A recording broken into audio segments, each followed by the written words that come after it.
சென்னை புழல் சிறையில் மறைத்து வைத்திருந்த மெத்தபெட்டமைன் என்ற போதை மாத்திரை காணாமல் போனதில் ஏற்பட்ட தகராறில் கைதியை தாக்கியதாக 7 பேர் மீது சிறைத்துறை புகார் அளித்துள்ளது. கைதி பூபாலன் சக கைதி திவாகரனின் பையில் மறைத்து வைத்திருந்த போதை மாத்திரையை கோவிந்தராஜ் எடுத்து பயன்படுத்தியதாக கூறப்படுகிறது.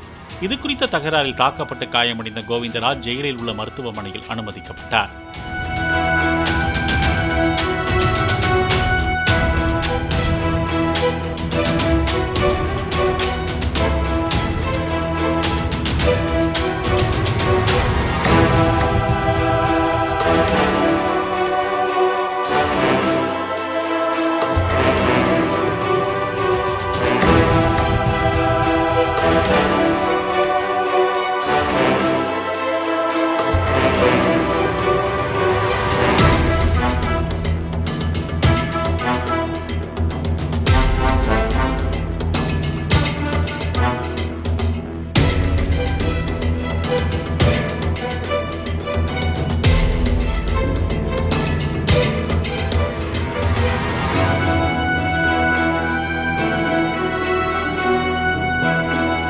பிளே ஸ்டோர் மற்றும் ஆப் ஸ்டோரில் இருந்து பாலிமர் செயலியை QR கோடு மூலம் பதிவிறக்கம் செய்யுங்கள்.